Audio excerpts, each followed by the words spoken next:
know that's not fucking Whoa! This is not a CrossFit gym. Travis Mash's gym. What's up? Yes. And he is going to be coaching me on something that I suck at, that him and everyone else in this room is fucking good at. Yeah. So tell me a little bit about yourself, real quick. One sentence. One sentence? One sentence. We're the best weightlifters and powerlifters in the world. I love it. Maybe country. It's fucking confidence. Anything else? That's it. We're going to have fun today. Yeah. How about that? Hey guys, we have a little bit of a different video. This is an audio commentary of a workout I recently had with Travis Mash at his gym, Mash Elite Performance. Really quiet, man. What the fuck? Am I doing it wrong? Make some fucking noise! In a weightlifting gym, sometimes there's a culture where someone is lifting, everyone like puts the focus on them and so they can get quiet. Yeah. Like sometimes when Nathan is doing like a major clean jump, the whole room is focused on Nathan and gets kind of quiet. And then when he hits it, everybody erupts and goes crazy. So that was a curse. Yeah, that was beautiful. That was the whole gym giving you the floor. Oh, thank you. I started with some preconceived notions about Olympic weightlifting technique that were proven pretty wrong by Travis here. I thought you were supposed to pull up, hump the bar, shrug your shoulders, and pull yourself under the bar. He seemed really disturbed by, like he had run into that before, and he was really frustrated. Like he's heard that one before, and it's wrong apparently. Shouldn't do this. No, you should not. Oh, how did you get I thought you were supposed to hump the bars. No, okay, like time out. Put the bar down. All right, hand me a PVC pipe. Okay. No, I know. See, perception. Everyone thinks that you're doing this. Yeah. And you're absolutely not. Not? Oh no. If you look like on the good thing about hook grips, got all these slow motion videos. Yeah. Here's what you're gonna see. You see a guy pulling, and then the bar is gonna meet the hips. The bar meets. You know that?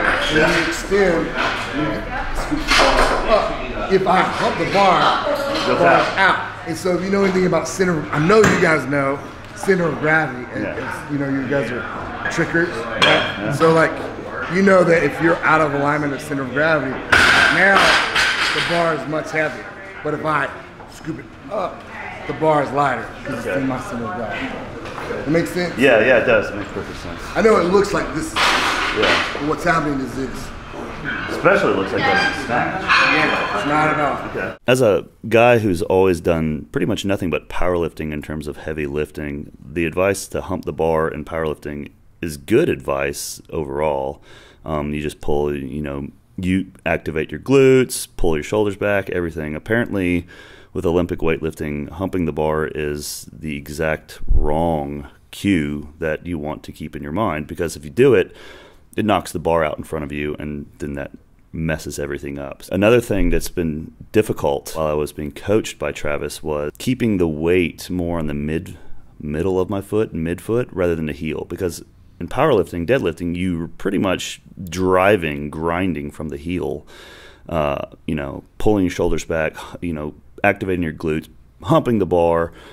It works. That doesn't really affect anything. But here, keeping the weight on the middle of the foot it's just blowing my mind. It's fighting so many years of habits of lifting, and I don't even know how to use my hips. He's telling me how to do this, and it's like I can't even do it. It's like I can't even get my body to do it. It's so humbling. Here they're working with me, trying to get me to get the bar up to my shoulders without me reverse curling it. Since I'm so strong, I want to use that strength I have. It's something useful I have. I just want to use it. But this is a light bar. I shouldn't have to do that. They're trying to get me to not hump the bar, to jump. Not jump. It's so technical. I can barely talk about it. They're trying to get me to lift with the hips, to get the bar to sort of travel through my shirt. Right through your jacked and tan shirt. Stay close to my body to get the bar up on top, where I just want to use my arms and I just want to jump underneath the bar. And apparently getting underneath the bar isn't even a good cue. So that scratched that one off as well. Everything that they're telling me here is something that is just like a completely different world, completely new. Everything is new. I'm like, I didn't even know. Like anything powerful, whether it's a vertical, I know you have amazing hips. I saw you jump. Yeah. That's where the power comes from. With a guy as strong as me, just working with the barbell alone, it can be hard to feel it. So we added 35 pounds on each side. We got about 115 pounds on the bar. I think it's about 52 kilograms. It's still not very much weight. It is much better for me to work with this weight than just the bar, because when I added this weight, it was easier for me to start to have to do the things that I'm supposed to do to get the bar where it's supposed to be with the right movements. When we added weight to the bar, Coach Mash started to coach me on the starting position of the clean. It's completely foreign to me. I've been fighting 20 years of deadlifting technique during this session. He had me do knuckles down. So when you're gripping the bar, the knuckles are actually slightly pulled forward underneath the bar. Elbows are in, which is weird. The thing that was really weird was having to relax my shoulders so that the bar hung lower. I wanted to keep the shoulders protracted, like on a deadlift. When you start to pull, the shoulders are always sort of engaged and pulling back to keep the bar as close to you as possible. When you're starting a clean, there's sort of this weird gap. I think it's called opening the gate was the cue he was saying. And keeping the weight on the middle of the foot instead of the back of the heel.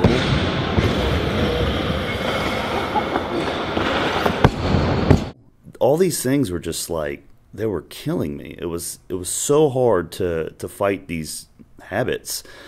And it was just exhausting me mentally. Just with this 115 pounds worth of weight, it was destroying me just to try to keep all these things coordinated, all these cues he had given me coordinated at the same time. I got to drink beer with a 3-time gold medalist. That's seriously, Yeah. dude. Oh my God. And we're comparing like squatting, like who squatted the most. And, I mean, obviously I didn't snap a clean. Yeah. People who watch my videos typically think I have ADHD or I'm just crazy and I never can actually sit there and focus on anything. That's not true. How did I learn this stuff to begin with? The other things that I can do. It takes focus. I thought it was going to be technical. I didn't know it would be this technical. When I'm in the focus zone, it's hard for me to be crazy and loud and stupid. There's no jokes because I'm having to really think about what it is I'm doing. Do you need hamburgers or anything? No. These coaches are badasses. When you got these two badasses just looking at what you're doing, and you're in a room full of kids that know you from online for who you are, and they're watching you, it's a completely different focus. It's a completely different thing that I'm even used to when I'm focusing on learning things for myself. Because it's one thing to focus on this stuff when you're by yourself, room that's empty, but it's another thing when you're focusing when people already know who you are when you walk in and they're expecting something of you. And this is something I'm not good at. And these coaches are here to help me with this. This is focus on another level for me. This was a lot. Remember, Juji's been doing this for 20 years, and he is super stubborn when it comes to learning. The reason why he can do all this stuff, and he's not just a bodybuilder, he's not just a power lifter, he's not just an acrobat, is because he's been constantly learning for a long time, and he hasn't just stopped. Coach Travis is telling me where to keep my eyes when I'm in the starting position on the clean. When I'm at the bottom of the position, he wants me to kind of pull my head back slightly and keep it slightly above eye level. This is different from powerlifting. I'm used to keeping my head slightly down and just slightly in front of me to keep my head neutral to protect my spine in the deadlift. Here he wants me to look up a little bit, and that's different for me as well. I think the difference is because, well, I don't know why it is. Sure exactly why I didn't ask. I was so focused on just following his instructions that I just followed them, but I didn't even ask why that was the case. So many things that I did ask for during this training session, why it's that way, but after a while, you're so exhausted from actually going through the movement that you don't even ask why for everything anymore. One of the things I couldn't get over was the bar speed. His athletes pull, and they're not pulling with maximum speed from the floor into the lift. I thought, hey, you know, when you're deadlifting and pulling maximum weight, speed is king. You pull as fast as you can from the bottom to break the weight off the floor so that you can finish the lift. Apparently, you can actually pull too fast when you Olympic lift. You can pull too fast off the floor in these lifts. You want to pull with the right speed. And that's something that blew my mind. I was like, okay, so maximum speed off the floor isn't the best thing? Holy crap. I was like, okay, well, and Sure, because it's obviously working for his athletes. It took me about 1 hour to get one good clean and jerk in this entire workout. And I can tell you it was the only good one I did because it felt absolutely 100% completely different from every single other attempt in this entire workout. That's it. Whoa! That was it. That was pretty good. That felt fast. He said it was pretty good. That must mean it's fucking good. Because he hasn't said good today. He said it wasn't bad. That didn't suck. That didn't suck. Yeah, no, I already know that. Everything's been, it's not bad out of his mouth. Pretty good. Progress, man. That's major progress. Yeah. That looks like, you know, looks like a clean. It's good. Yeah. Yay! Finally. Let's go to Six Flags. Feeling of doing the clean and jerk that they were actually clapping for was a feeling of the bar continuing to go up and me magically finding myself underneath it with time to spare to just, hey, I'm down here in the bottom comfortably. It just felt way different from everything else that I had done before it. And it took me almost an hour or so to even do it. If you were doing that by yourself, you might feel it, but the gym quieted down. The two coaches both recognized it at the same time, one from across the room. Like, this is something you gotta do in person. They couldn't iterate that enough, as well as that learning this in person is so much more valuable and so necessary to the sport. Really good clean in 1 hour. Like, you can teach a fucking untrained person how to deadlift in 30 minutes. I don't know. After the cleans, I moved on to the jerk.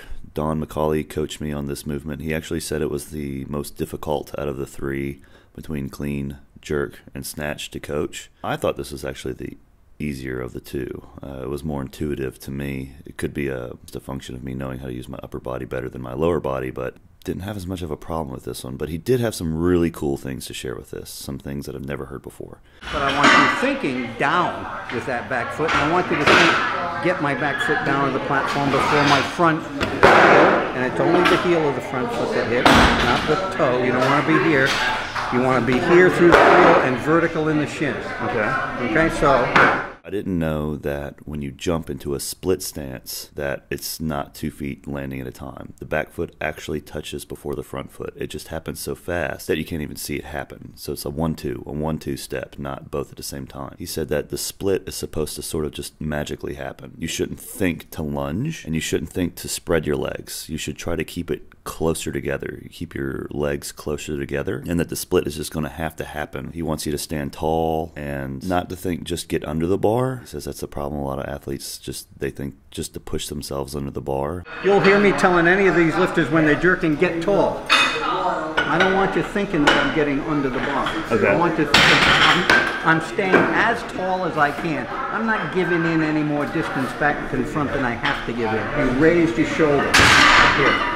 That's what you want to do. You never want to leave that shoulder down here because then your arm has to hold it. You get the shoulder here and the back is holding it. Okay. You always want the shoulder up at the end. Okay, it's going to put it behind your head, and it's going to bring in these muscles, the lat, the traps, a couple of others to help hold that bar. These won't be really holding the bar. They'll just be hanging out of the bar. It's a lot easier on your body. Up, stay tall. Good. Hit it again. Did I hit it? Yeah, and push back to get ready. Yeah. And one more time, please. Yeah. Get the heel down. Stay tall.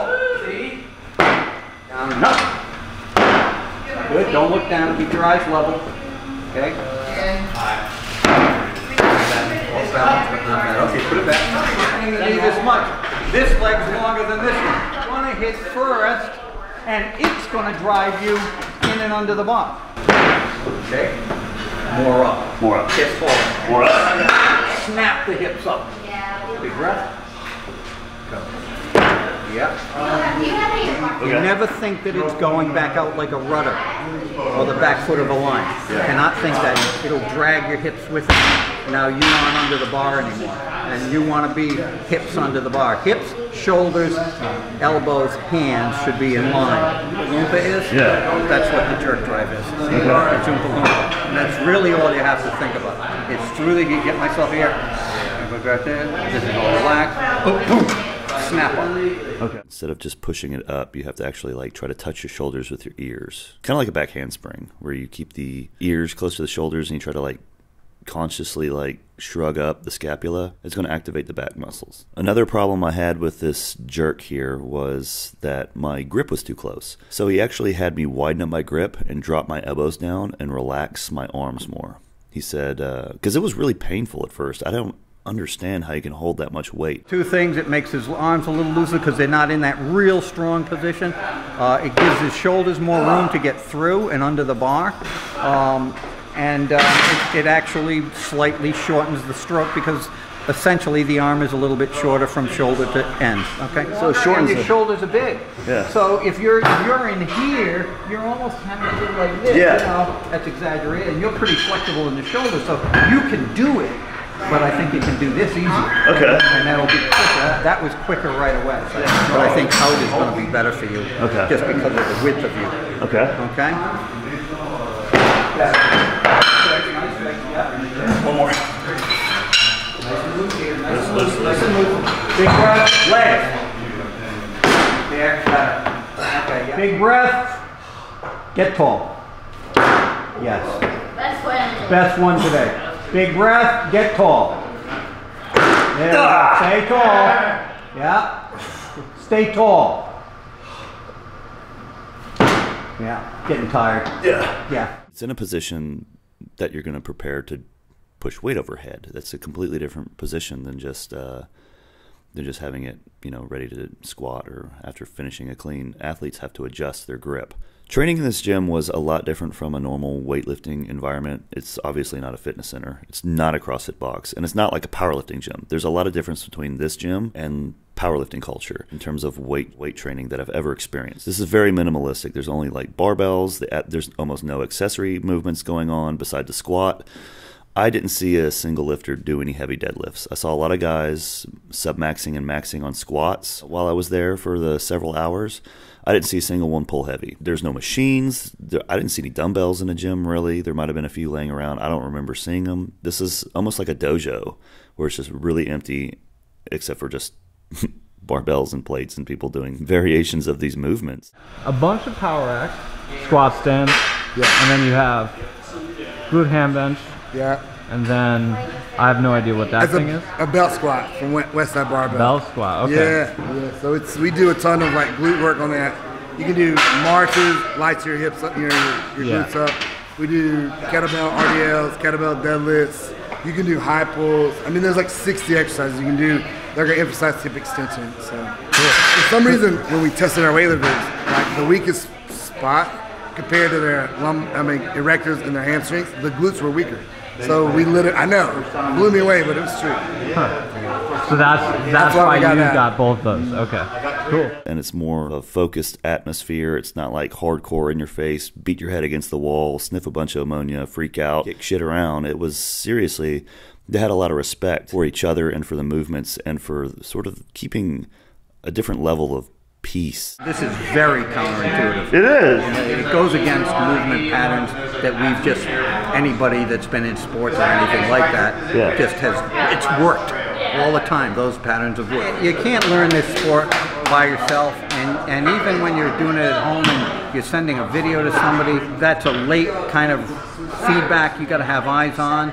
While you're doing it, so you can make corrections lift after lift, and even in the lift, during the lift. You got to do that, or you're going to be really held back at learning this sport.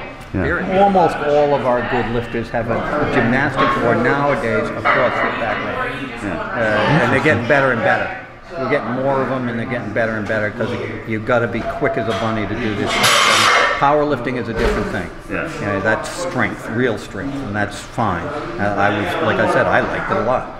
But this is quickness and agility. And if you're not quick and agile in this and not mobile and not flexible, no, you don't do it. Right. You don't do it as well as most of them. The reason I'm actually getting the coaching for these movements is because I don't really think you can get away with just doing these without the coaching. These are very special movements. And it seems like I've already tapped just about everything else in weightlifting culture, powerlifting, bodybuilding, strongman. I've already touched those more than just a little bit. this is the only thing I have left. This is the only stone left unturned. And I want to see what I can do with it. I want to see what my potential is. And I'm going to be able to get these noob gains when working on these movements because I have such a good base and foundation of mobility and strength. And with my tricking background, I'm good at learning technical things. So I don't know what my limit is on this, but I at least want to see it go up beyond what it is now and just to make something of it a little bit more. Oh, so sick. That was synced. Nice. Yeah, I got a southern accent if I want one. Yeah, If I want one, I can pull my southern accent out, yeah. All right, good. Grits and eggs this morning. Yeah? Yeah. All right. Mm-hmm. Yeah. From deep south, so we would talk like, how you was doing down there, you know? Louisiana? No, it's mountain. Mountain? Oh, you go to North Carolina, you go to mountains, it'll sound almost Louisiana. Like my mom will say things like Ewins. Ewins. Yeah, Ewins. Yeah. Or you youngins. You youngins. Ewins, yeah. Yeah. Y'all. You youngins, get your butt in here right now. You know, like, so thanks for having me. You're welcome. And tell us about where we can find you online. Oh, you just go to mashelite.com and yeah, that's pretty much everything will be there. Instagram, you can go to, Mash Elite Performance. Now, you wrote a book. I've written a few books. Is that on the website? That's on the What's website. What's it called? Well, the first one I wrote was Squat Every Day and just gave people a good, outline. You wrote that one? Yeah. Oh, fuck, he wrote that one. You go Squat Every Day? No, Yeah. I've heard of the book. Yeah, I've heard Yeah. of it. Yeah. too, yeah. Yeah, I I've wrote heard it. of it. It's got the blue cover on it, right? So, yeah. Yeah. So, yeah. yeah. You wrote that. I wrote Oh, Squat Every shit. Day, the blueprint, which I give people a very easy way to do weightlifting and powerlifting, or just powerlifting. A very simple progression they can progress forever. We did one in school. You like this muscular imbalance. It's called No Weaknesses, and so it's all about finding muscular balance. And like there's a cool Excel sheet in there. They'll tell you exactly where you're weak, where you're strong, and then they'll tell you what to do about it. Yeah. That was pretty cool. That took me a long time, but I write too. So how do you balance running this business, coaching people, clients, travel with writing? I write every single day. That's normally what I do. You're gonna write the book right every day? Right every day. Yeah, exactly. I blog every day. And Okay. so that happens early in the morning. And that really helped me because, where I grew up too, like I wasn't naturally, a great writer because, gosh, being in the deep mountains, the vocabulary is not that good. And, and grammar wasn't that good. So I've gotten better. My wife is super smart. So she went to Wake Forest. So she's being around her and, it's really helped me get better at writing. So, Yeah. So balancing family, my team, and writing is kind of my three important things. So Doing a good job. thanks. You too, obviously. Yeah, months from now we'll bring this crazy guy from Ireland over here. That'd be awesome. He looks like Harry Potter. I've seen him. And he can snatch over 400. Yeah, dude. Like I love the things that he has to say. He's got a cool outlook on weightlifting. I think he's switching from weightlifting to do powerlifting. I heard, right? Is that? He's focusing a lot on his bench lately for some reason, so you might be right. Yeah. He's posting a lot of bench press videos. I can't wait to meet him. He's an interesting dude. He's like, he's a deep thinker. He's a strong squatter too. Yeah. So it'd be cool to get him and Nathan squatting together. See, I know, I really- adult buff Harry Potter. Yeah. Yeah. Yeah. Yeah. I'll be That's working great. on my lifts too, so next time you won't have to scratch your brain out so much to get me to get I it enjoy right. it. I'll work on it. This is everyone, bro. You did great because Yeah. some people are just because they lack the mobility or the athleticism. I mean, it's really hard. Some people are pretty screwed, Right. But like it's easy to teach someone like you. You're athletic. You have the mobility. So it's just saying the right thing to get you to do the right thing. And we did it. It worked fine. You cleaned good. You jerked well. Yeah, the last rep felt different from every one I did. It's perfect. It was just like, okay, that's the only one that felt right. You're like, It felt like it. You said, let's stop on this high note. I'm like, yeah, it's Yeah. perfect. Yeah, but there were several that were good. But the last one was like optimal. Olympic lifting is like hardly anyone ever does the perfect lift. If you do the perfect lift, especially the people that train here, they just made the Olympic team. Yeah. It's like that. You're just out there reaching for that perfect lift. And Yeah. so that's what makes it fun too, because you're always striving to get better and better and better. Usually have Juji in a horse mask or doing a bunch of ammonia or fireworks or something to outro this, but I don't really know what to do. You'll see fireworks in a few days. Yeah. This is good. We're gonna go to eat something. Yeah. Maybe I'll come to Charlotte and we'll put on horse masks. I got one for you. All right, I got one for you. I'll wear one. I got one for you. I think this would be funny if Clarence came here to this gym and every single person in the gym, he walks in and everyone has a horse mask on. I'll do it for sure. That'd be awesome. And he's just, we don't tell him to. That'd be awesome. I think it'd be so ridiculous. Yeah. I would for sure do that. Cool. Oh, well, shit. Thanks, Travis. We're gonna be back. Travis. Thanks, guys. Yes.